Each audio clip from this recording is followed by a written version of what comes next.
these people are doing it because they're too stupid to realize that what they're in is kind of a scam. I think that they're scamming in the sense that they're selling something they don't really understand, but they're not like, I think this will die. I think that they think this will go forever, kind of like crypto. And this is the other thing, people with my work, they're like, oh, you started like a year ago. I was writing in 2020. I was on crypto before everyone. Welcome to Screaming in the Cloud. I'm Corey Quinn, and I've been looking forward to this episode for a while. Ed Zitron is the host of Better Offline, the writer of Where's Your Ed At newsletter, and has often been referred to as an AI skeptic. I tend to view him as much more of an AI realist, but we'll get into that. Ed, thank you for joining me. Thank you for having me. This episode is brought to you by Augment Code. You're a professional software engineer. Vibes won't cut it. Augment Code is the only AI assistant built for real engineering teams. It ingests your entire repo, millions of lines, tens of thousands of files, so every suggestion lands in context and keeps you in line. With Augment's new remote agent, queue up parallel tasks like bug fixes, features, and refactors, close your laptop, and return to ready for review pull requests. Where other tools stall, Augment Code sprints. Unlike vibe coding tools, Augment Code never trains on or sells your code, so your team's intellectual property stays yours. And you don't have to switch tooling. Keep using VS Code, JetBrains, Android Studio, or even my beloved Vim. Don't hire an AI for vibes. Get the agent that knows you and your codebase best. Start your 14-day free trial at augmentcode.com. So you have been very vocal about AI, and I want to say your skepticism of it, but that feels like it's an unfair characterization. I think you're approaching this from the perspective of you're trying to sell me something, I'm not going to buy it without examination, and the rest sort of flows from there. Yes, and that's the thing. Right now, and I've said this a few times in a few interviews, I am being and have been characterized as a radical. Because I'm like, hey, this company loses billions of dollars and has no path to profitability. Or, hey, none of these companies appear to be making much revenue, let alone profit, but they're spending so much money on this. Is that sustainable? And people are like, Ed, you are crazy. You are crazy. I, a rational person, believe that these companies will simply work it out in some way that I cannot describe. I have blind faith. You are the radical for not. Right. Strangely, when I try and pitch people on things with blind faith in them, they tend to ask a whole bunch of uncomfortable questions that I'm not prepared to answer. But nowadays with AI, when you ask those questions, you're treated like you're the problem. Exactly. It's like a gifted child that you have to... What is that Twilight Zone episode with the child that can dream thinks of something? It's just everyone wants to coddle AI in case it hurts them or in case it breaks the narrative. It's very frustrating because... disagreeing with me is one thing. I do not have trouble with that. Unless the person is just like, their argument is, nuh-uh. Because that is most of the response to my work is just, nuh-uh. No, it's not. Well, I'm trying to sell something, and if what you're saying is true, that impedes my ability to do that. So shut up, please. Yeah, could you? But even then, it's like, it goes beyond that because you've got tons of journalists as well who are just like, nah, it's not true. They're going to work it out. This is all part of the plan. What's the plan? Can you tell me the rest of it? Because it doesn't seem like a good plan unless the plan is raise as much money and get as much awareness as possible, which they've succeeded at. They've not made any money. In fact, they're not making much money at all. No one is making any money. I think there's like 2 profitable companies within this space. Maybe 3. If we go back in time, and we look at the standard generative AI chatbot or coding assistants, and you offer it to someone in a vacuum, they would spend thousands of dollars a month for this based upon the perceived utility. Not everyone, but enough people would. Now, though, that has been anchored at about $20 a month per user is the perception. So I don't see a path to suddenly multiplying each price by 100 to wind up generating some sort of economic return. They have anchored their pricing at a point where I don't see a path to significant widespread industry-defining profitability. I'm going to be honest, I don't think they would have paid thousands of dollars. You had code autocomplete things. I talked to a client about this before COVID. I was representing a WeWork, and they were telling me, yeah, it's kind of like autocomplete for coding. I'm like, oh, seems useful. I bet people would like that. I think they sold part of it to Microsoft or something. I forget. But also, if they would have paid thousands for it, wouldn't they have paid thousands of dollars for it already? Because GitHub Copilot basically got out there before everyone. Would people not have paid thousands for that? That's the thing. Microsoft launching this product, they are the pricing gods. If they thought they could get $1,000 a month per head, they would do it. They would do it today. They would have done it yesterday or several years ago, but they didn't. And there was a story that came out in like 2023, I think, that said that Microsoft was losing like $20 a customer with GitHub Copilot as well. But putting that aside, I think that people underestimate how much software engineers love automating shit. Like there was the whole platform as a service era.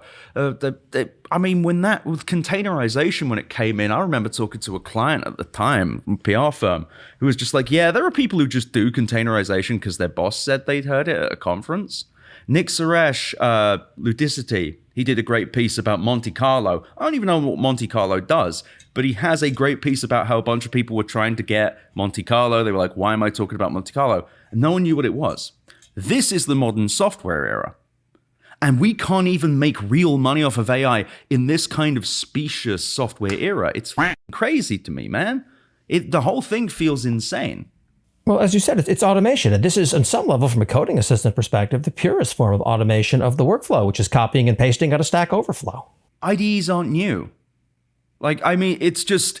I'm not saying that this is... And one common mischaracterization of my work, and frankly, I've done myself no favors in my earlier stuff. I was a little unilateral.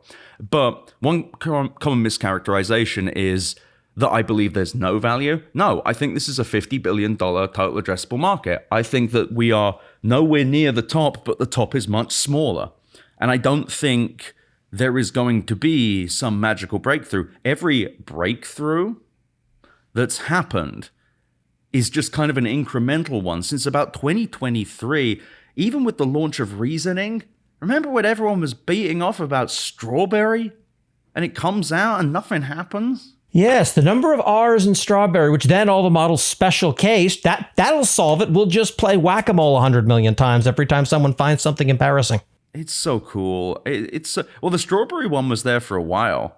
I know, because every single time a new model would come out, I'd be like, how many R's in Strawberry? Just the first thing I did. Or it'd be like, give me all the states with R in them. And I'd sit there and be like, whoo, they did it again. And then easy post. The one I love is trying to cyberbully it into ranking the U.S. presidents by absorbency. That can go surprisingly well. It's so funny that we're like boiling lakes to do that. But it's very frustrating because I don't feel genuinely nothing you hear is really anger. I'm frustrated because what I am saying is true and it will gravity exists and everyone's going to feel like me eventually, I think.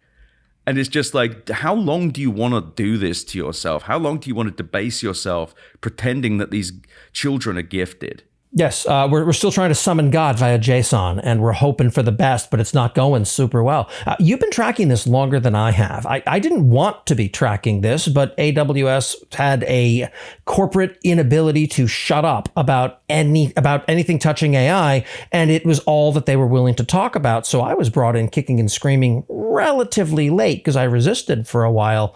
What have you seen economically? Let's talk about the numbers. So, recently came out, as in like a day before we spoke, Microsoft, fun story about Microsoft and numbers. 2 quarters ago, Microsoft said they had $10 billion of annualized recurring revenue from AI. Now, Microsoft does not have an AI section of their earnings. They have intelligent cloud, productivity and software, and I think it's something and more.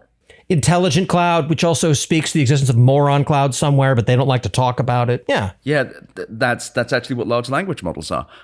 So they don't have these sections, but AI is basically all combined AI revenue. So last quarterly earnings in 2024, they said $10 billion ARR. So month times 12.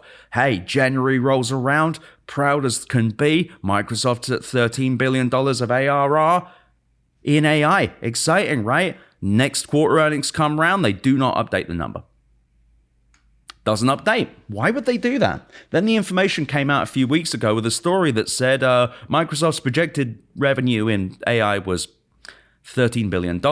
And then another story came out yesterday that said that $10 billion. Well, first of all, $10 billion of that was OpenAI's spend, but OpenAI is Azure's biggest customer. And it's very bad that that's the case because Azure, they pay a discounted rate on Azure, and there's a decent chance that a lot of that money isn't real because Microsoft invested $10 billion-ish in 2023, with a large portion of that we don't know how large in cloud credits, Semaphore reported. And so we have one of the largest cloud providers feeding itself cardboard.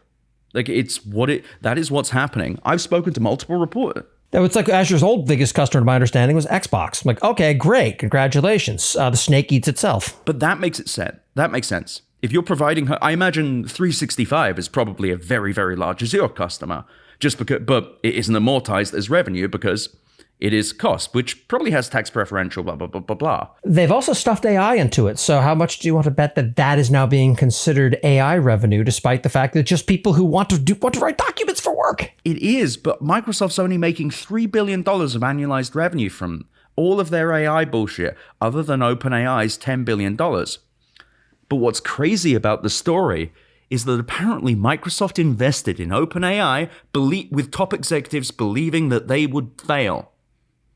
I've talked to multiple reporters today. I'm trying to be like, hey, this is weird. Have you looked? And everyone's like, yeah, I mean, these things happen. What people do. No one does this. I have never heard in my entire history in Silicon Valley ever of someone investing in a company and thinking they would die. There's only one reason. VCs throw money at it in early stage ideas, but they throw $1 million here, $2 million there out of a $100 million fund. But that's a slight difference. They are believing it might die, but kind of hedging their bets. Microsoft executives believe they would eventually fail is a vastly different situation. And the reason, in my opinion, is that Microsoft has access to all of OpenAI's research, IP, and they host all of their cloud infrastructure. Kind of feels like they can let OpenAI die and then take everything OpenAI has, because they already own it. But nevertheless, putting all that aside, Microsoft's biggest Azure customer is a company that loses the money. That is bad. And Microsoft is the company making the most from AI.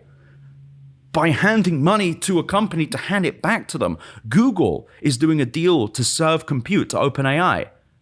By which I mean they are hiring CoreWeave to provide the compute to Google to provide the compute to OpenAI. This is fucking wash trading. It's wash trading in the cloud.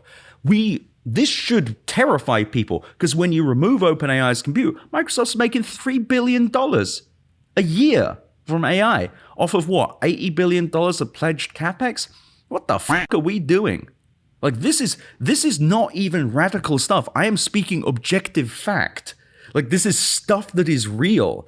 But people are like, he's just a pessimist. He's just a cynic. You just have to believe harder, Ed. I don't even know what I'm believing in at this point.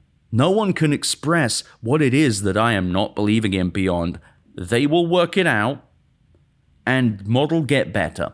How does model get better? Oh, I'm sorry, I can't answer that. What? Oh, millions of people, 100 million.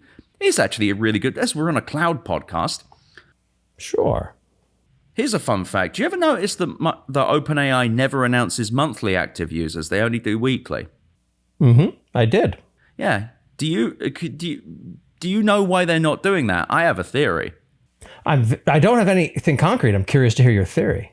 So, the information reported earlier in the year that I think it was they have 15.5 million paying subscribers on ChatGPT, right? I reckon their monthly active users are much higher than 500 million, which would seem good, right? Would seem good to have. Except, okay, so say they're 600, 700 million. And then you divide that by 15.5 million. That's a dog shit conversion rate. That is absolute doo-doo. That is some of the worst conversion rates in SaaS. And you have to treat OpenAI like a SaaS business. You cannot treat it like a consumer subscription. They lose money on every customer, but they want to be given SaaS-style valuations. Okay, so you have a 2% conversion rate. The information came out yesterday, or day before yesterday, I think, with a whole thing about retention rates. OpenAI's got like a 73, 72% retention rate after 6 months. which is in line with like Spotify, which has 72%. That's not very good for a company that wants SaaS-style valuations. That's more consumer product valuation than anything else. Exactly, and a consumer product that only loses money, that's not great. It's not brilliant. It's not. I juggle my consumer stuff all the time. The business stuff that I use, that tends to stay put for years. That's why you see relatively small churn rates. That's why you see renewal rates being very sticky. There's not these big drop-off at one-year cliffs at most of these companies. And the thing is, it's because they're effectively consumer subscription. You can't really express. I realize that a lot of SaaS is sold in this kind of specious way, where you sell to a CTO or a CEO or a CIO that doesn't really touch the rest of the stack. You can't really do that with AI quite as good because there's not really an outcome that you can even look at. It's just kind of a thing you offer, and it's so heavily commoditized. Sure, you could get Cursor. Sure, you could get ChatGPT. But at the same time, okay, I've now got it. How are you making more money out of these companies? Because that's how SaaS companies really cook. You can't really upsell someone with ChatGPT because, oh, my model will be better. How?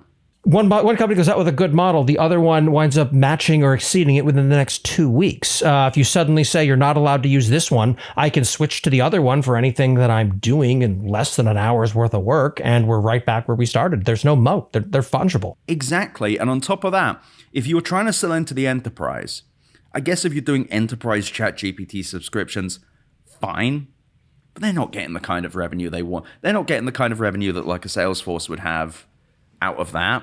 They're not. They are right now. They are. Let's see Salesforce earnings. Let's bring them up live, because I think that they want to, for ChatGPT and OpenAI to make sense, they need the combined value of the consumer. The consumers. I think it's the smartphone market's like $500 billion, and the enterprise SaaS market, which is about $250 billion. They need both. That's the only way any of this makes sense. And they are not even at the total revenue. They're maybe just a little bit above the total revenue if you combine OpenAI, Anthropic, Microsoft, Amazon, all of the projected revenues. They're like 38 billion. The global smartwatch revenue for this year is projected to be about 32 billion. So congratulations, everyone. All the king's horses, all the king's men came together, and we've barely beaten the smartwatch industry. The Register had an article come out this morning that says that was a quarter of all Gen AI proof of concepts are turned off by the end of the year. People are experimenting with it, and I work on cloud bills. I see what the spend looks like. People are experimenting with these things, but I'm not seeing anyone saying, well, we're spending $150 million a year with AWS, but we'd better make it $200 million on our commitment because of all the Gen AI. They're doing $50,000 a month here and there, but on that basis of a spend, what's it matter? If it succeeds, maybe they'll start rolling it out more wildly and then care about optimizing it. But it's getting turned off if it doesn't hit certain metrics. And I'm not seeing the stories that show that this stuff is actually being transformative in any way. And if it were even slightly, they wouldn't shut up about it. Exactly. These motherfuckers love going to conferences and talking about how important stuff is. But I guess another Nick Suresh piece I'll have to link you to. But talking about why people talk about Snowflake. Like, it's a database company. It's like it's the most boring thing. But guys like buying Snowflake so they can go and talk about using Snowflake. But with AI, it's like, it's all experimental. I don't think people realize how bad that is, because it would be one thing saying this a year ago. I was right then and I'm right now, but a year ago, fine. It's experimental, fine. These experimentations are taking an awfully long time by enterprise standards. Exactly. Like, they would say, this is a good thing. Like, this is moving well. Also, I want to correct myself. I brought it up. Salesforce's revenue is $9.83 billion in the last quarter. So only 4x to go for OpenAI. Also, they made $1.5 billion in profit. OpenAI is yet to make $1 in profit. I spent top dollar for Slack, and I sort of work my way between all the AI stuff that they're shoehorning into it against my will. Oh, I am paying for Slack with a gun to my head. Like, I do not want to fucking pay. The idea of paying Mark Benioff sickens me. But Salesforce, as I mentioned earlier, they say there's not going to be any revenue growth from this. It's just so weird, because all of these things have been said publicly. All of these things keep being said publicly. But when you put them all together and you say, hey, this doesn't look good, everyone goes, you rude bastard. How dare you? How dare you insult my beautiful child AI? It's like, I don't know, because it sucks. Like, even if it worked, even if it was flawless, if these were the revenues and the losses, it would still kind of suck. Like, it's not good business. And frankly, I don't think it's great software either. And keep getting cat hair on my face because my cat's in front of me. This for the video. It's just so bizarre because, sure, there are people who really like it. And I think there's a philosophical angle here where there are people who are really attached to being attached to the future, where they want to be the guy that said it first. I think you see it in journalism. I think you see it in software engineering and founders in particular. They want to be the person that said, I was on this trend before everyone. Look how smart I am. I think that's what Andy Jassy's doing. Management consultant, MBA motherfucker. I don't think he was a management consultant. It's an MBA, though. He does have an MBA, but he was a marketing manager at Amazon before he started AWS. He was one of the 21 people that take credit for founding AWS. It's like there's like a bunch of people. You ever notice? You can tell on LinkedIn whether a project's successful or not by how many people claim credit for the thing versus distance the hell out of themselves. But I think that Jassy, I think it's an AWS. It's kind of a hard situation for AWS as well because of course they have to jump on this. Like they couldn't not. The stock would get pummeled, but they're doing this. Jassy's staking his future on this. He wants this to be his everything store. He wants this to be the thing that defines the future of Amazon, except it's dog shit. Amazon may be one of the most embarrassing AI companies. I think Apple truly is. I think Apple's doing the smartest thing in that they are kind of slow walking back. But Apple Intelligence, it was like the most radicalizing thing. They shot their mouth off too early. I love it. I love it so. I love that they were like, what if? Hey, autocorrect? What if it sucked? And okay, I don't like that idea. What if we randomly added buttons that loaded things you didn't want? No, I don't want that. Cool. This update will apply automatically. I think they radicalized millions of people against AI. And on the keynote, too, it's what if your Siri had this magic knowledge of everything you did on your iPhone and could tie it together? Like, wow, that'd be kind of cool. Like, when do we get that? No, we just said, what if? What if? Wouldn't that be neat? Like, we don't know how to do it, but wouldn't it be neat? We're riffing. We are riffing right now. Well, Google did the same thing at the last I.O. in 2024. They were like, imagine if you needed to return a shoe. You hit one button. An agent takes the shoe data. It does this, it does that, and then this happens, and then this happens. All of that is entirely theoretical, but wouldn't it be cool? I swear to God, it's illegal for public companies to lie. Or like, there should be. I thought there was something that stopped them from just making shit up, but there isn't. They can just do what they fucking want. And then when you look behind the curtain, there's no money. There was an analyst that said Amazon is estimated to make $5 billion in generative AI this year. These are not just rookie numbers. These are alarming. One of their job ads a while back listed S3 as an AI service as one of the list of them. So great. Where does that start and stop? The broad buckets that no one will ever break down further for you. So here's the thing. S3 is storage, right? Forgive me. It is. I have heard that Anthropic is the biggest customer there. I have been told by someone. There are multiple exabyte scale customers on S3. I don't have the details at this point. I would not be surprised. Oh, and this is just doing the Joe Rogan. Yeah, a guy told me that once, but it's still $5 billion is not a lot of money on $100 billion of capex this year. Microsoft last year, I think, only made $5 billion in AI, and that included OpenAI's spend. This isn't an industry. Like, if you really look at the cost benefit analysis, this isn't real. Like, it's a fugazi. If all this growth is there, then why haven't we seen massive posted growth numbers from all of these companies rather than what looks a lot like typical organic, more of the same style growth? I mean, Microsoft has been amortizing $2.5 billion of revenue from OpenAI's cloud spend across Intelligent Cloud. Any growth within Intelligent Cloud is now suspicious. Yes. And they're the biggest investor in OpenAI, so they're effectively putting their own money back into their own pocket by laundering it through OpenAI. And if it's cloud credits, is it even money? I've never trusted Azure growth numbers and Azure usage numbers just because they're so inextricably linked to Office 365, to enterprise agreements that big companies have for Windows. Well. Do you think that they're charging, that they're amortizing revenue from their own spend on Azure? That can't be. I would not be entirely surprised. I'm sure it's above board. I would not want to accuse them of doing anything other than that. But Amy Hood, their CFO, has been an absolute master of financial engineering for over a decade. It's impossible to get much signal from the things that they say based upon the way that they very intentionally have structured and laid them out. Can I run my favorite? This is tinfoil hat. Like, this probably won't happen, but I want to put my flag in the ground. I think Amy Hood takes over Microsoft. I think when whatever happens with OpenAI shits the bed, I think they put like Boxer in Animal Farm. They send Satya off. Bye-bye, Satya, because he is... So I'm reading between the lines here, but the information story that came out over this tense negotiation between OpenAI and Microsoft, there was a thing where top executives thought OpenAI would fail. Wall Street Journal, Burbagin, there were like 4 different bylines on the information, but Burbagin wrote the journal one. That one had a thing about how top executives didn't like the clause about AGI, basically, when AGI is called OpenAI, doesn't have to share IP with Microsoft. But Satya Nadella apparently pushed it through. What I think happened was Amy Hood went, this company is going to fucking die. This company is going to die. This is stupid, but they're going to die. Let's buy them effectively. And then when they die, we take all their stuff. And then Satya Nadella said, well, the AGI thing. And everyone went, no, Satya, that's fucking stupid.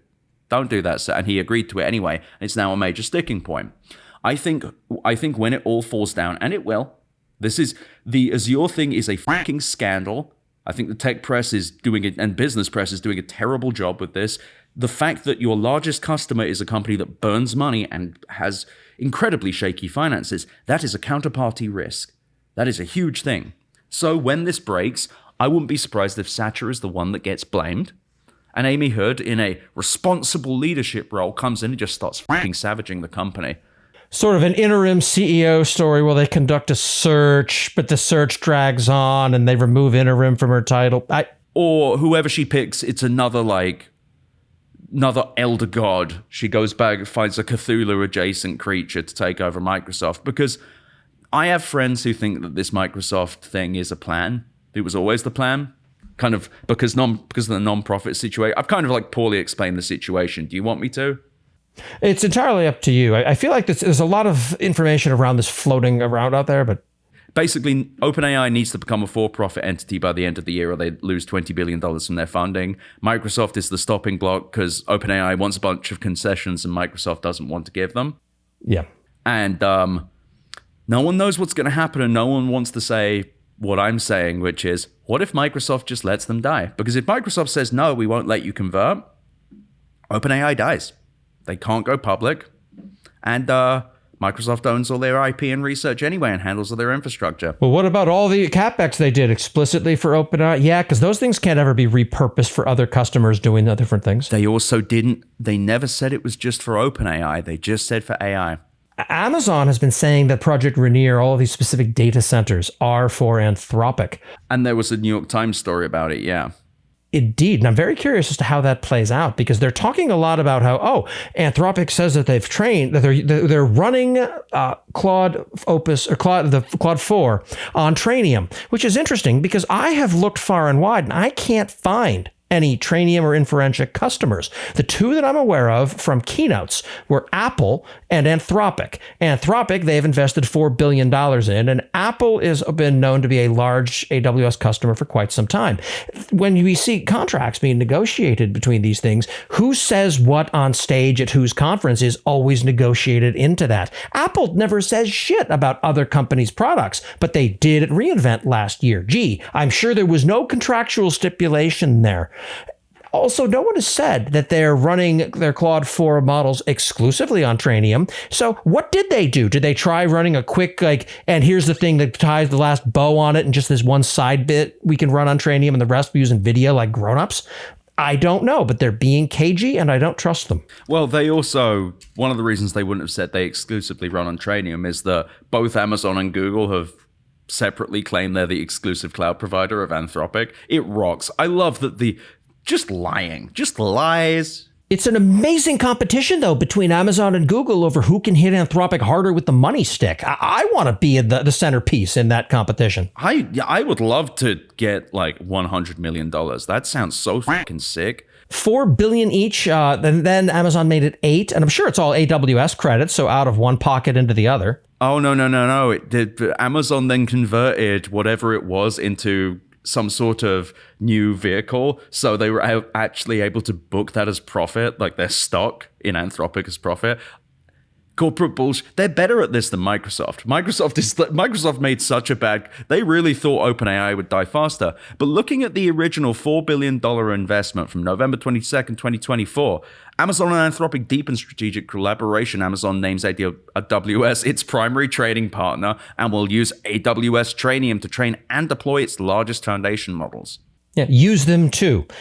Great. That does an awful lot of heavy lifting. Use them how? How many of them? Is Amazon still buying GPUs from Nvidia? I didn't hear them cancel their order. Yeah, I am no expert in this space. I want to be very clear on that. For a long time, it sounded like Amazon execs would get on stage and recite Star Trek technobabble when it came to machine learning. And now, I tend to recognize patterns. I know that when people are telling me to get in on something now while it's on the ground floor, they're trying to sell me something every time. And I also know that when someone is selling something this hard, it doesn't necessarily live up to a lot of those things. My 4-year-old daughter loves ice cream, and I don't find myself having to shove it down her throat. It's a pull rather than a push. Everyone's pushing this so hard. I don't see the outcome that they're talking about. What if, just what if, the power of AI is more useful to folks on an individual level than it is an enterprise corporate one? I think your idea that this is a $50 billion TAM is directionally correct. Yeah, I'll spend $20-$30 a month for this stuff, no problem. Would I spend $5,000? No. So there's an inherent limit to all of this until they cover some massively awesome use case. But they've been looking for that for 3 years now and haven't much to show for it beyond it's really good at writing code badly, just like our engineers. And the thing is, I like to talk about the iPhone. I picked up the iPhone singular wireless. I was visiting Penn State where I went to college. And I remember getting it. And I remember handing it to, I was dating a girl who was like a social studies, like her dad worked as a local accountant in central PA. So really good representation of just like normal folk. Every single person who touched it got it. They were like, holy shit, there's like a little computer and you can just touch it? Wow, like I can take photos on there. My music is on here too. Wow, your email as well?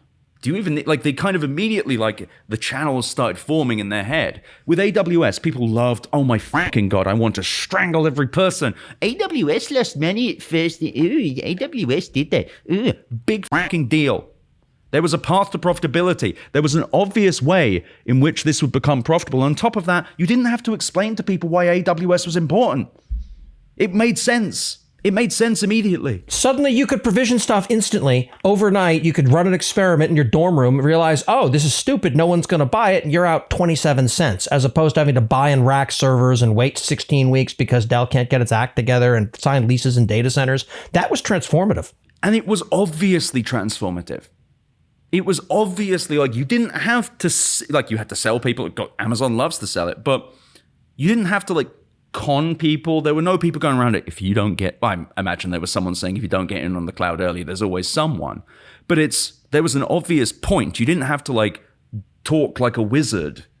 I got seriously into cloud in 2015, 2016 era, very late by a lot of standards. I seem to have done okay with it. I got into enterprise tech in like 2013. That was when I started doing PR clients and that. And it's like, guess what? It's like it was still cooking because there were obvious things. You have the mixture of on-prem and off-prem. You have all sorts of solutions within it. There were obvious things and obvious ways it could proliferate. I am a gizmos and gadgets guy. I run a PR firm. I have to find reasons things are interesting all the time. I know what to look for. I genuinely can't here.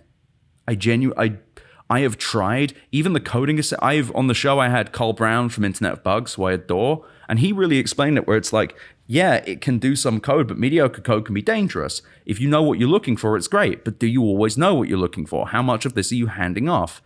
And it's like, yeah, it sounds like pretty much every cloud automation solution I've ever fucking heard of. This is really useful. It can speed up your workflow. Something that would take you 10 minutes might take you 2. You need to watch it. You can't trust it on its own, but this can automate and turn a 10-minute job into a 2-minute job, which compounds over time. Awesome. $50 billion TAM market. Absolutely. Rock and roll. Requires stealing from everyone. It's horrible from the environment. But I even think that once this bubble pops, all that shit still exists, but you're not going to see the scale, and you're probably going to see more money invested ever in finding ways to make inference as like nothing. I don't think they are even close, and I think because if they were, my evidence here is real simple. If they were close, if they were there, they would say, we've made inference nothing. Inference doesn't, they would just say it. They would say, we have made this profitable. It would be the easiest thing in the world. You would just say, like, it's profitable. It's good. It's good. When they have these, with the growth of Azure, the classic growth of Azure, the growth of AWS, the growth of any software as a service solution, they trumpet it in very simple terms. They say, Mark Benioff saunters out slimily and is like, number has gone up so many times. And he says the word agentic, and the industry shits itself for the next 18 months trying to fall over themselves to get in on that buzzword now. So last year, I sat down and I went through a bunch of Salesforce, Dreamforce conference things, the transcripts. He said they were in AI like 5 times since 2014, I think. He has said Einstein AI was happening so many times. It is remarkable how bad the business press is. And it's remarkable how disconnected the valuations are, because this is foolhardy stuff. These people are not smart. But when you look at these numbers as well, this is the hubris point that's always been coming for them. When you have just had businesses it's kind of incredible how much they've grown, how big these businesses have got. It's kind of impressive.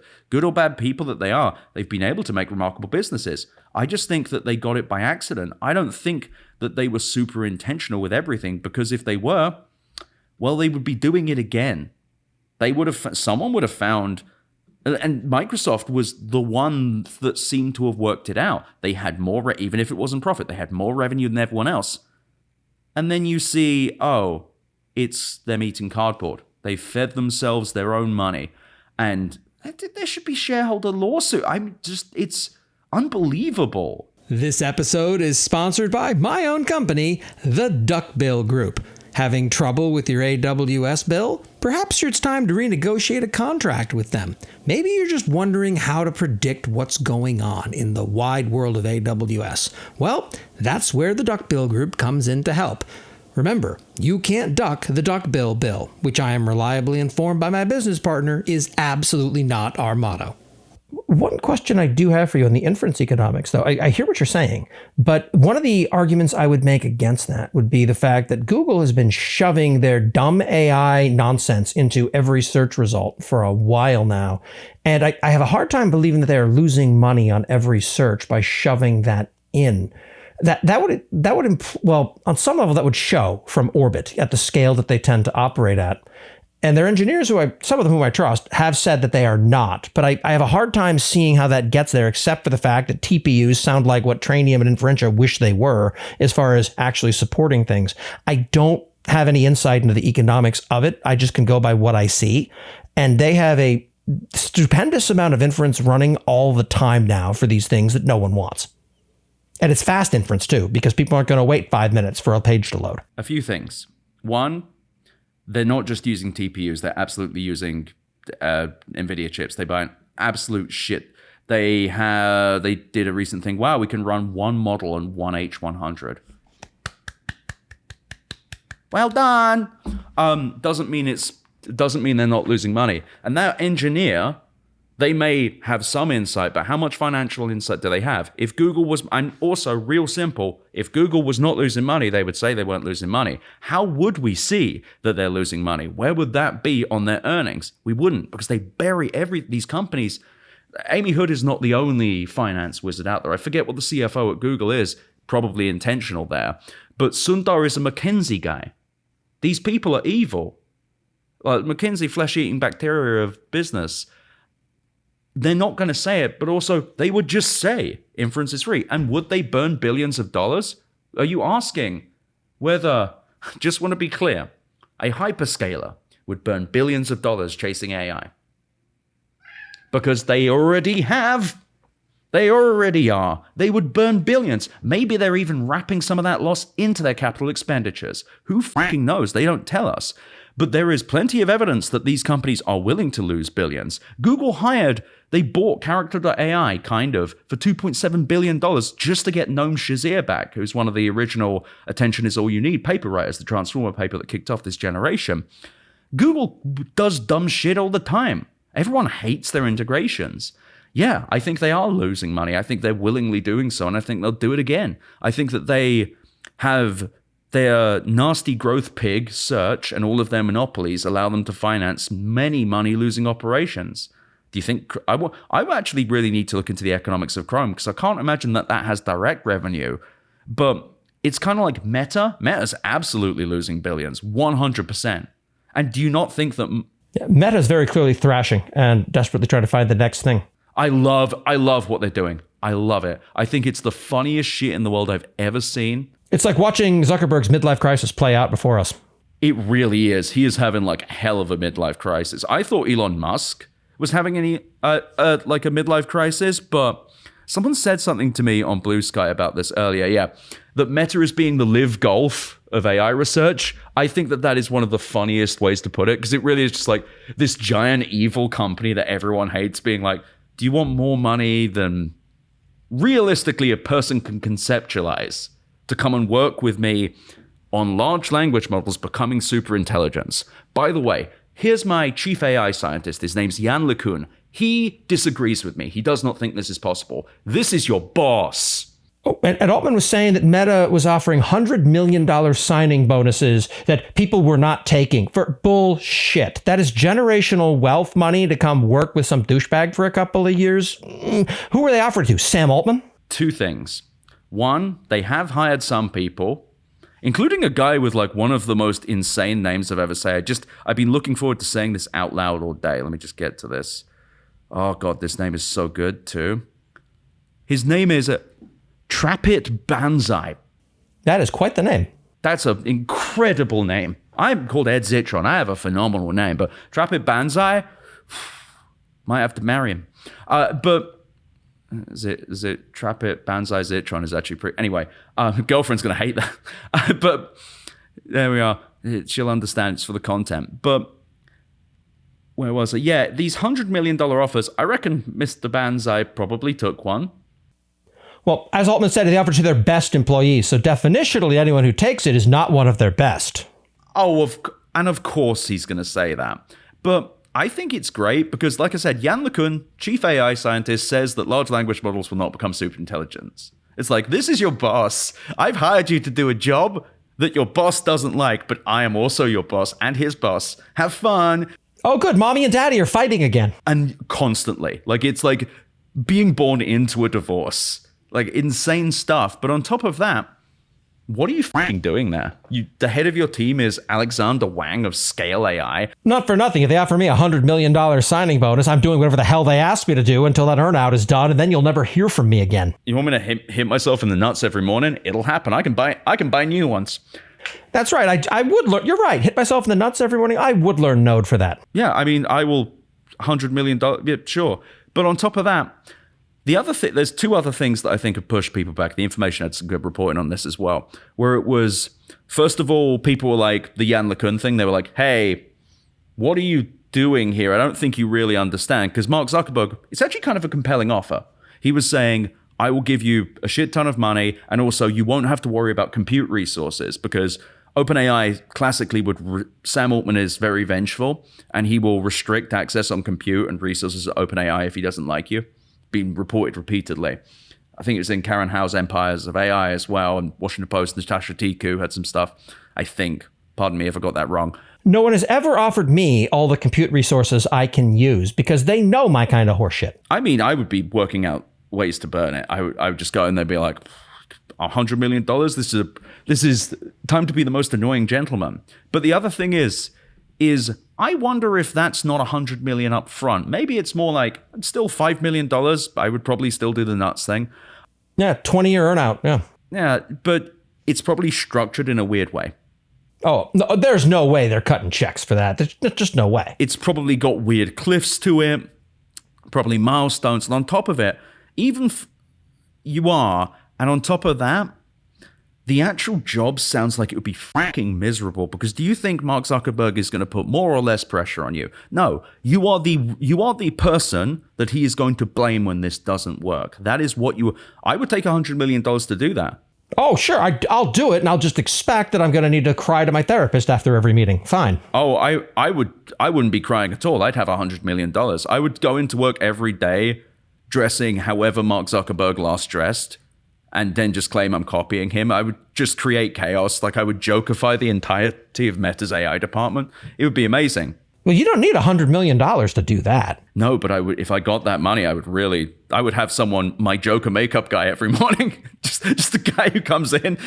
Yeah, he makes $250,000 a year. He's also my driver, and he also dresses like the Joker. Just Mark Zuckerberg fucking hates me by the end of it. Just like, oh, he's doing the Joker. Yeah, I try to be just like Mark, proving that I too can hire a clown.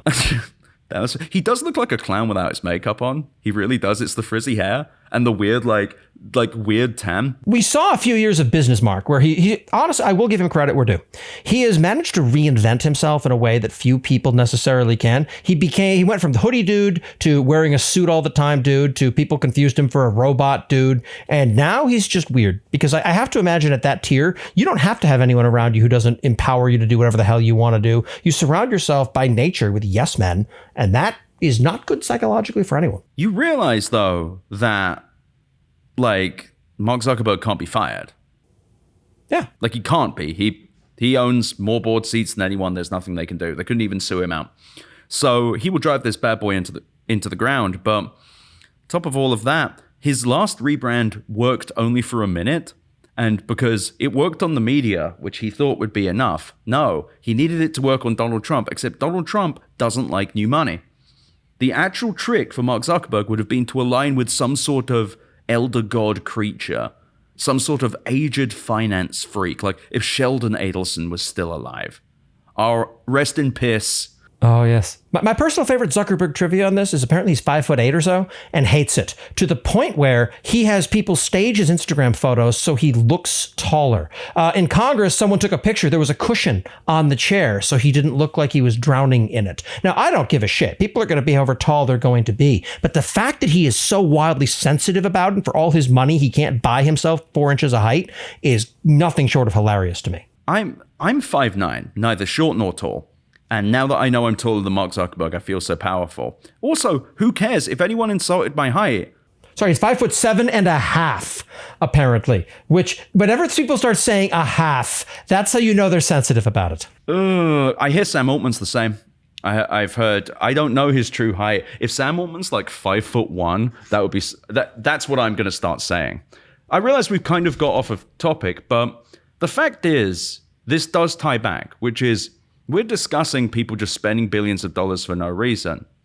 It's vanity projects. But it's vanity projects that have absorbed the entirety of the economy. The thing that I scare people with, no one likes hearing this, so enjoy. So the Magnificent Seven stocks, they are 35% of the economy, right? The US economy. 19% of those stocks is Nvidia. Nvidia's continued growth is the only thing continuing Nvidia's valuations. How does Nvidia grow? By the rest of the Magnificent Seven buying GPUs from them. What happens if that changes? Well, think about this. I think that the same people, you ever notice how a lot of the AI folks who are the most bullish folks you'll meet were also deep in the wool crypto bros? It's like, why did these people all pivot? Because they're Nvidia's street team. As long as they're using the GPUs, that's what it is. And if this falls through, we'll go back to using them for gaming. It's not the same. Like that, I will push back on that one. You're 50 to 80% right in that, yeah, a ton of people who were like, I'm in crypto, I'm in AI, just because they were never in anything. They're just hype chasing. Yeah, it turns out that by being an influencer with no actual expertise in a thing means you can retool and pivot super quickly because you don't have to spend that time gathering this pesky thing called expertise. It's also sold in the same way. It's, I have a specious idea, I've connected a nascent tech that you don't understand to it. Wow. And getting quick before it's too late. Exactly. Same kind of pressure. The only thing is that the GPU side is just wholly different. And I mean, the rack-mounted insanity of, what is it, GB200 or whatever the Blackwell things are. They're all these rack-mounted 3,000-pound monstrosities. They're horrifying. They are the rack. They really, and they have cooling issues because science exists. But these people are doing it because they're too stupid to realize that what they're in is kind of a scam. I think that they're scamming in the sense that they're selling something they don't really understand, but they're not like, I think this will die. I think that they think this will go forever, kind of like crypto. And this is the other thing. People with my work, they're like, oh, you started like a year ago. I was writing in 2020. I was on crypto before everyone. Yeah, I found that crypto has been looking for a business model that is not fraud or fraud adjacent. For 15 years at this point, it doesn't seem to have one. It's liquidity for venture capital. That's what it actually is. At least AI, I could point at that I can make a robot say something funny very quickly. Okay, is there value to that? I don't know. Not $1 trillion worth, but yeah, okay, it amuses me for 10 minutes. And I have the grand business idiot theory, which is that the people in power who have the money and the power and the hands of the media, they don't understand much of what's going on. They never did before. And AI is this kind of mystical thing where it kind of has value. It kind of has something you can point to and said outcomes you can point to and go, well, to extrapolate from what this does now, it will do this next year. Why? I don't know. But these people have a lot of money, and this much money can't be wrong. This much money, damn, can it be freaking wrong? Yeah, but that tower's big enough that when it falls, it takes a lot of other people out. And I mean, what happens when people don't buy GPUs? Because here's the other thing. Whether or not you agree with me on AI, maybe you want to think about something, which is Nvidia's data center revenue in their last quarter. So the one where GPUs live was $39.1 billion. Pretty big, right? Except they missed estimates by a couple $100 million, which, that's one. It happened to me yesterday. I knew a guy. Here's the problem. That number is the single most important economic indicator right now. That number is, I think, 80-something% of NVIDIA's revenue. It is the reason that NVIDIA grows every quarter. If that number does not continue growing, because for me to be wrong, for this to keep going, everyone needs to keep buying NVIDIA GPUs. NVIDIA will need to, in a year or so, they'll need to sell $60 to $100 billion of GPUs a quarter. And then after that, they will need to sell $80 to $150 billion a quarter. And then they will need to sell $100 to $180 billion. They will need to keep growing exponentially. The rate that the market is requiring NVIDIA to grow is too high. At some point, that growth has to run out because we don't have the physical space for all of these GPUs. And at some point, if we don't have the returns coming out of them, in fact, we're losing money, maybe it's time to not buy them. What if Google's TPUs help? What if Google actually can move to TPUs? What would happen then? What if we find out that the training paradigm we're under does not work, which we're already finding out? Okay, that means we don't need to buy all of the GPUs because the GPUs are really most useful for having a lot of them allows you to train. If training isn't helpful, why would you need that? Because inference is not as demanding on a GPU. So it's like, what do we do here? What are we doing? There's not much money. There's a lot of expenses. And I think that it's funny that I'm on this podcast because I think it's probably the most germane to my art. The actual way for AI to be sticky, the actual way for AI to have made it was the enterprise. It was never consumer. It was going to be API access. That's where the money is. It is. But it was going to be selling big seat SaaS contracts, basically combining the way it should have worked if OpenAI would have been a functional business it would have looked a little like Microsoft 365 plus Azure. It would have been, we make a shit ton of money from selling enterprise subscriptions, not consumer, but enterprise, and we will make a shit ton of money on API. They make a decent amount of money on both because everyone talks about AI and everyone mentions OpenAI every time. They won the branding marketing war. Exactly. And on top of that, though, there's multiple stories, Journal and The Information this week, that say they're having trouble. They're having to hit, actually, you'll know this one. No one else would agree with me on this. They're like, yeah, they're changing from a subscription-based model to a usage-based model. And I'm like, that's a bad sign. If you know anything about SaaS, that's a bad sign. That means that they do not have product market fit. OpenAI, the biggest name in the fucking game, does not have enterprise product market fit. They don't have it. That is doom. That is certain doom. If you do, you think a usage-based model is gonna? No, it will probably bring down. It will hopefully allow you to scale more, but it's not like it's gonna increase the amount that people are spending. Because if people wanted to increase the amount of the spend, they'd use the subscription. Right. The problem, too, is you have a psychological issue, especially in the consumer land, when you do that, where people feel that when everything you do is metered, then every time you use it for anything, it feels like an investment decision. Well, they're not doing it for consumers. They're just doing it for the enterprise. Mm. And they're also having to already deep discount to compete with Microsoft.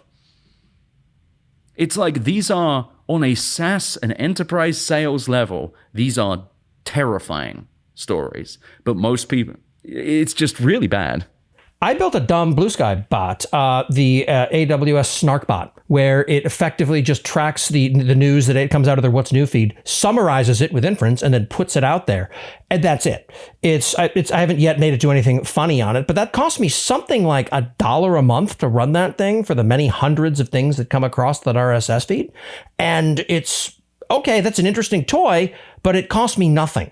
And if it started costing me something, I probably wouldn't do it. And that is, it fuels a bunch of fun, interesting toys like that. But I don't see that I could build a business around that, and I wouldn't be bold enough to try. And even then, right now we're at the height of the mania. If this was going to be the world's stickiest business, there would be metrics that showed that. It is very simple. However anyone feels about AI, where is the actual business? Because Perplexity, for example, RAG Search, their whole thing is I think they gave away $35 million last year, like discounts and refunds. They're a massively lossy business. It's just... Instead of a 3-hour keynote where Andy Jassy gets up there and talks about how great AI is, he would basically get on the earnings call and like, okay, this past quarter, we've posted 300% annual growth. I will now be taking no questions. Have a nice day. Like, that's what success story looks like. And they would be kissing his ass. They would be saying, any of these ones, they would be like, Satya Nadella has changed the world. If this is the greatest investment ever, because he would say, AI revenue, blah, blah, profit, blah, blah. He'd be like, beep, beep. It would be, I don't need, like, it's like Jensen Huang. Jensen Huang goes up there and just like, sounds like he has a stroke. He just goes and is like, yeah, we'll have a computer that can control AI with a computer that goes like this. He will scream at someone that works for him, and then he leaves, and everyone's like, yay, I love you, Jensen. Sign my baby. Well, for a year, he was doled out who got the GPU allocations. He just made an entire year's study out of just, I'm going to go and speak at other people's keynotes. Why? Because I choose to do so. What are you going to talk about? Whatever I damn well please, because what are they going to do? Risk upsetting me? And that's because he had a good business. I think he sounds like a huge asshole. Oh, but you see a gold rush, sell a pickaxe, my God. But also, he performed. Scoreboard. Like, that's the thing. Scoreboard. Really, like, whether or not you like Nvidia, they got the fucking numbers. Yeah. Why doesn't anyone else? In fact, here's a real weird question. Why is it that everyone who buys GPUs from Nvidia installs them and then immediately starts losing money? Is that not this is another thing that worries me. It's like, not only is our economy built on buying GPUs, when you install them, you start losing money. Like, immediately. Because the costs are too high. This feels like a corollary of something that I said that a client of mine observed years ago, and they're right, which is your AWS bill is not a function of how many customers you have, but rather how many engineers you've hired. Okay. They're not entirely wrong. Like, once you have a very expensive hammer, every problem starts to look like your thumb. And that's the thing, the automation thing. Software engineers are always going to try and automate stuff. Like, it's just, that's what software, they love that shit. Like the containerization fest where everyone's like, we got containers now? Why? Someone screamed Docker at me on the street and I'm just freaking out. I need to install Docker. What is it? You work that out. I need Docker now. But even that did not work out so great for Docker, because it turns out that when people don't really know why they're buying your shit, eventually they go, why am I buying this? They sold their enterprise business off. My comment to Morantis, and my comment was to congratulate them on getting rid of that pesky part of their business that made money. Yes, good work, everyone. It's such a fantastical time. And what I am finding is the conversations I have are more like this one, where people are just like, Yeah, that is pretty weird. What are we going to do? I don't know. We'll watch and learn. Oh, there's no next step for me. I keep poking at the bear, but it turns out no one asked my opinion before investing $100 billion into bullshit. Well, my favorite thing here, though, is no one. I mean, people will mention it, but no one really wants to talk about the OpenAI revenues. No one wants to talk about the costs. They will glance at them and be like, oh, they lost $5 billion in a larger paragraph about some stuff. Well, I don't believe they have any formal reporting requirements, do they? No, they're a private company. I'm just saying that... I'm trying to remember what the nonprofit reporting rules were around them. Oh, no, they don't have to, because the for-profit entity is a separate wing. Oh, that's right. But I mean journalists. I mean analysts. They don't want to touch this. There are other people that have talked about these numbers in passing, but no one else has sat down and gone, hey, like I'm writing something probably later today that's called Why Did Microsoft Invest in OpenAI? I've written, OpenAI is a systemic risk to the tech industry. OpenAI is a bad business. And how does OpenAI survive? That headline feels like something Satya Nadella is saying to himself with his head in his hand at his desk. Like, why did Microsoft invest in this? I'm asking it because the deal suggests many different things could be the reason, such as maybe they invested hoping they'd die. But no one wants to talk about this stuff. And if I'm right, and I believe I am, I very much do, I think this is one of the greatest failings of financial journalism of all time. I think it's only beaten by the Great Financial Crisis. I think the Great Financial Crisis would be much worse than what's going to happen here. But it is, and even then, I think had the Great Financial Crisis happened today, people would have noticed, because you had people with the internet who could go and look at these things, like Michael Burrow, and they had privileged information. The proliferation of available internet services was large, but not as large, and you didn't have the proliferation of social media at the scale that you didn't have Twitter. Twitter was out, but it wasn't. Point I'm making is, you have the biggest company in the AI, OpenAI, the most well-known one, funded by the next biggest company in AI, Microsoft. Microsoft's biggest customer is OpenAI, and the core finances of OpenAI are bad. They are so bad. They are so awful. This company burned, I think they spent $9 billion to lose $5 billion last year. And this is something that modern journalists do not want to talk about. They don't want to write about it. They don't want to read about it. They don't want to hear about it. In passing conversations, they all say the same thing, which is, yeah, I just don't want to think about it. Yeah, that's uncomfortable if I have to actually deal with any of it. But the problem is that, and I understand why they don't want to do it, because it starts jokifying you in real time. You start thinking, okay, well, this is the biggest company in the industry and they're burning billions of dollars. And Microsoft needs them to live, but Microsoft owns all their IP. And this company can't go public unless they become a for-profit, which is in Microsoft's hands. Even if they do, though, SoftBank has to keep funding them forever. This company says they're going to burn, $40-50 billion by 2030, I think. It's going to be more. Where are they getting that money? Because they lose money. They lose money all the time. They're constantly losing money. And then when you think all those things, you go, is the entire AI industry built on sand? And the answer is no. The actual AI industry is built on dreams. It's on unicorn farts. It is the only way for you to rationally look at this and believe that it will keep going is fantasy. I was going to say fantastical. It's fantastical thinking, magical thinking. There we go. Could have delivered that point better, but nevertheless, you have to start engaging in fantasy. You do. It is an irrational approach to this, to approach this from the perspective that OpenAI will survive. Because SoftBank had to borrow $15 billion in a 1-year loan, a bridge loan, and they took 21 banks. 21! To get that $15 billion. Note that SoftBank has also promised $19 billion to the Stargate project. The Stargate project is yet to incorporate, but Oracle is already agreeing to put $40 billion of chips inside it. They are being built by a company called Crusoe that has never built a data center before. How hard could it possibly be? But that's the thing. It's like, it reminds me of one of the best threats of all time. The IRA sent to Margaret Thatcher, and they said, you have to be lucky every time. We only have to be lucky once. It's for OpenAI to survive. They will have to raise more money than anyone has ever raised before, then raise it again, then likely raise it again. They need to raise another $17 billion in 2027. They fucking said it. They will then need to build a massive data center that is moving along decently well, but I've heard reports that it's having some issues. They will also have to keep being able to broker deals with various companies to pay them, because OpenAI is a banana republic. They don't make enough money to run them. All of their money has to come from outside. SoftBank also has to keep getting that money, and SoftBank does not have it. They had to sell $4.5 billion of T-Mobile stock. And this is just to get a little bit. They need to give OpenAI, unless they don't convert, another $30 billion.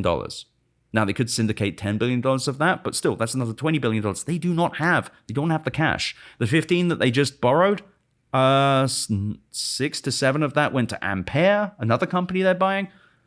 The numbers are crazy, man. When you sit and look at the numbers, they are crazy. And I don't know what's wrong with the tech media, but they are missing this.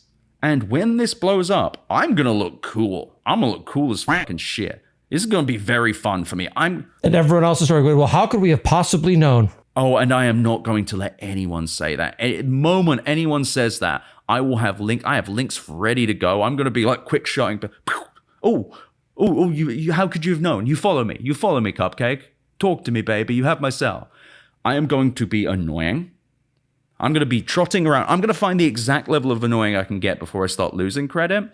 And what I think you're going to see is you're going to see a major outlet. You're kind of already seeing it. Deirdre Bosa of CNN did a video to CNBC even did a video today talking about how the AI trade is in trouble because of the lack of revenue. CNN's Alison Morrow has been on this shit for years now, just saying like, hey, this is rotten. Like this is a marketing scheme. But if I am wrong, something insane is going to have to happen. Something just completely unprecedented. And I'll admit I'm wrong. I'm not, though. It feels like Cassandra has never appreciated in her own time. Ed, I really want to thank you for taking the time to speak with me. My pleasure. Thank you for having me. People want to learn more about what you espouse, and I argue that they should. Where's the best place for them to find you? Go to betteroffline.com. Just BETTEROFFLINE. I nearly didn't spell it. .com. It has everything. It has links to everything. Newsletter, podcast, PR firm, socials, all the good stuff. And we will, of course, put a link to that in the show notes as well. And your snark bot. I want to see this. I will include a link to that in the show notes as well. Because the funny thing is like, I'm like a PR person. I'm a writer. People don't know me. Like, I'm a SaaS freak, baby. I know these companies. I know these economics. And I feel like maybe I'm just the only monster that could look at this stuff and make sense of it because of the hours of SaaS-related content I've consumed. Oh, Rutger Hauer at the end of Blade Runner talking about webinars. I've seen things you people wouldn't believe. It's just 3-hour-long reInvent keynotes burning me in Las Vegas, Nevada. Ed, thank you again for your time. I deeply appreciate it. Ed Zitron, host of Better Offline, writer of Where's Your Ed At newsletter, and I'm cloud economist Cory Quinn. If you've enjoyed this podcast, please leave a 5-star review on your podcast platform of choice. Whereas if you've hated this podcast, please leave a 5-star review on your podcast platform of choice, along with an angry, insulting comment. Be sure to let me know in that comment which pony you've bet your AI horse on.